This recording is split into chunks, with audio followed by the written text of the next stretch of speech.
Baik, Assalamualaikum warahmatullahi wabarakatuh. Waalaikumsalam warahmatullahi wabarakatuh, Miss. How are you, class? I'm good, Miss. How about you? I'm fine, thank you, Ilmi. So, before we start the material, we read prayers first. Silakan berdoa terlebih dahulu.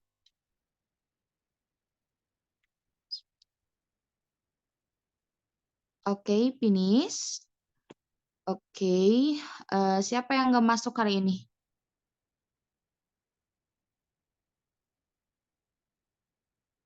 Oke, sepertinya tidak ada. No, let's talk about storytelling. What is storytelling? Sebelumnya ada yang tahu storytelling itu apa? May I, Miss? Oke,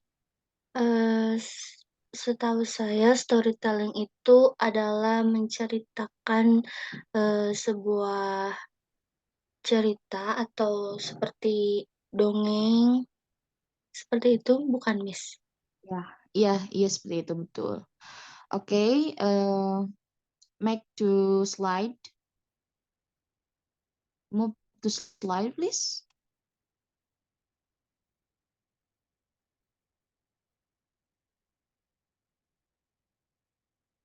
Oke, di sini kita ada 4 materi dari definisi, dari fungsi, dari manfaat, dari strukturnya kayak gimana. Nah, untuk pengertiannya sendiri, uh, move slide.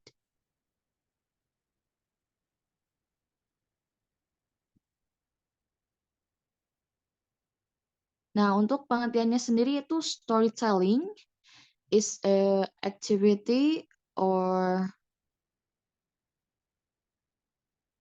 activity to tell a story. Jadi benar sekali ini.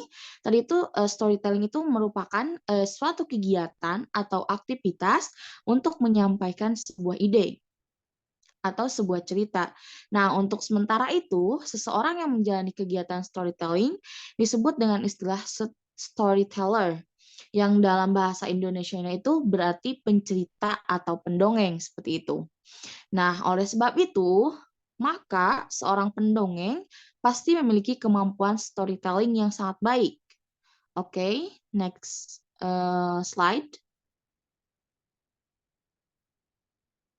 Nah, di sini ada fungsi. Fungsi yang pertama itu increase user, yang kedua add vocabulary, yang ketiga adding someone's insight, yang keempat ada increase concentration, yang kelima ada obtaining moral value. Nah, untuk yang pertama itu storytelling itu untuk meningkatkan rasa senang seseorang, baik itu melalui storytelling melalui lisan atau melalui media. Nah, dengan meningkatkan rasa senang, maka rasa seseorang itu akan lupa dengan rasa sedihnya. Yang kedua, untuk fungsinya sendiri itu menambah kosakata, frase, hingga pandai merangkai kalimat yang enak dan eh, dapat dinikmati serta dibaca. Dan untuk yang ketiga, fungsi yang ketiga itu untuk menambah wawasan seseorang. Nah, ketika mendengarkan atau membaca storytelling, pasti akan ada wawasan baru yang didapat. Nah, sehingga menghadirkan sudut pandang baru juga dalam menilai suatu masalah seperti itu. Nah, yang keempat itu berfungsi untuk meningkatkan konsentrasi. Nah, hal ini dikarenakan pembaca atau pendongeng pasti akan fokus terhadap suatu cerita yang sedang dibawakan secara lisan atau tertulis. Nah, untuk yang terakhir, fungsi dari storytelling tersebut itu untuk memperoleh suatu nilai atau moral yang bisa diterapkan dalam kehidupan sehari-hari. Oke, next slide.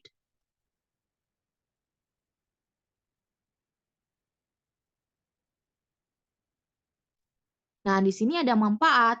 Nah, manfaat itu apa saja sih? Nah, di sini ada culture dictating reading, interest, increase intelligence, increase creativity, improve language skill. Nah, untuk manfaat yang pertama itu menumbuhkan minat baca. Nah, untuk seseorang yang menjadi pembawa storytelling pasti akan berusaha mencari berbagai macam referensi dengan membaca banyak buku agar cerita yang disampaikan bisa diterima oleh para audiens. Nah, selain itu juga bagi para audiens akan tertarik untuk mendengarkan cerita dari pembaca buku tersebut. Untuk manfaat yang kedua yaitu meningkatkan kecerdasan. Nah, storytelling juga dapat meningkatkan kecerdasan seseorang. Seseorang akan berusaha memahami cerita yang akan disampaikan. Nah, oleh karena itu, secara tidak langsung akan mengasah otak untuk berpikir seperti itu.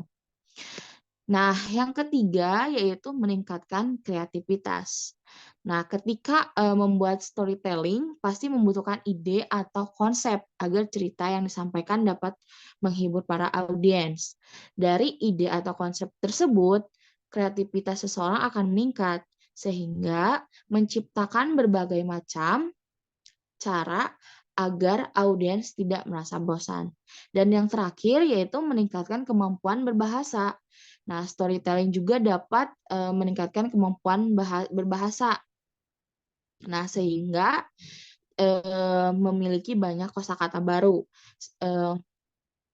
Semakin banyak bahasa yang bisa digunakan, maka akan menambah keseruan jalan cerita yang dibawakan. Next. Struktur. Nah, di sini ada 3 struktur, yaitu orientation, complication, resolution. Nah, untuk struktur yang pertama, yaitu orientation. Apa sih orientation itu? Jadi, orientation itu merupakan adalah suatu untuk memberikan informasi yang berasal dari pertanyaan agar si pembaca atau si pendengar itu dapat penasaran terhadap cerita atau cerita yang akan dibawakan oleh si storyteller tersebut. Nah, pada orientasi ini akan dijelaskan tokoh-tokoh yang ada di dalam cerita beserta karakternya. Nah, selain itu juga ketika masuk pada struktur ini akan dijelaskan juga kapan suatu peristiwa itu terjadi hingga di mana peristiwa itu berakhir. Dengan kata lain, pada struktur orientasi ini bisa dibilang sebagai tahap pengenalan. Nah, yang kedua itu complication. Nah, dari yang struktur yang kedua ini merupakan complication. Nah, pada struktur ini seorang tokoh atau beberapa tokoh mulai menghadapi berbagai macam konflik yang membuat pembaca atau pendengar seolah-olah merasakan konflik tersebut. Pada umumnya, struktur complication antara berisi tokoh adanya gesekan atau tokoh-tokoh yang ada di dalam cerita tersebut. Nah, dari gesekan-gesekan inilah yang terjadi, maka hadirnya sebuah konflik tersebut.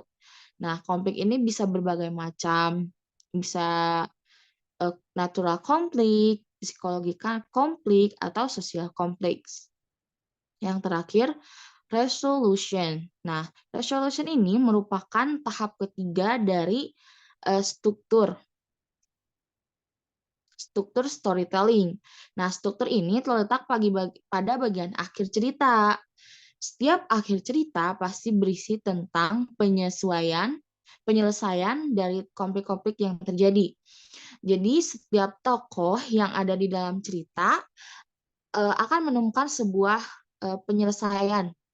Dengan kata lain, konflik para tokoh diledakkan sehingga memunculkan akhir cerita yang menyenangkan atau akhir cerita yang menyedihkan. Akhir cerita yang menyenangkan sering disebut dengan istilah happy ending story dan akhir cerita yang menyedihkan sering disebut istilah dengan sad ending story. Nah, seperti itu. Oke, baik. Next. Mungkin materi hari ini cukup. Di sini ada contoh dari storytelling. Bisa dibacakan, Ilmi? Yes, Miss. Oke.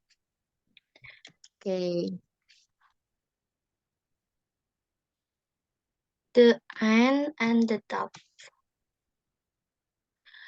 One hot day, an ant was seeking some water. After walking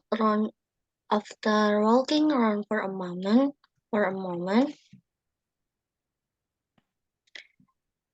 she came to a spring. To reach the spring, she had to climb up a blade of grass. While making her way up, she slipped and fell unintentionally into the water. Oke.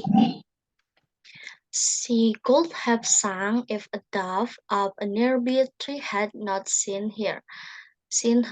Saying that the ant was in trouble, the dove quickly put off a leaf from a tree and dropped it immediately into the water near the struggling ant. And then the ant moved towards the leaf and climbed up there. Soon it carried her safely to dry ground. Not long after that, there was a hunter nearby who was throwing out his net towards the dove, hoping to trap it in this way. Guessing what he should Oke. do, the ant quickly beat him on the heel. Feeling the pain, the hunter dropped his net and the dove flew, flew away quickly from the net. Finish, Miss. Oke, thank you, Ilmi. Baik, berhubung materinya sudah selesai, education class. Oh, Miss, Oke, I baik. think this enough.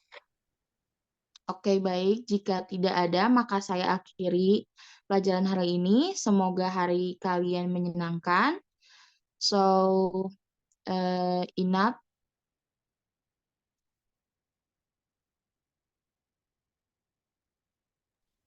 Yes, Miss.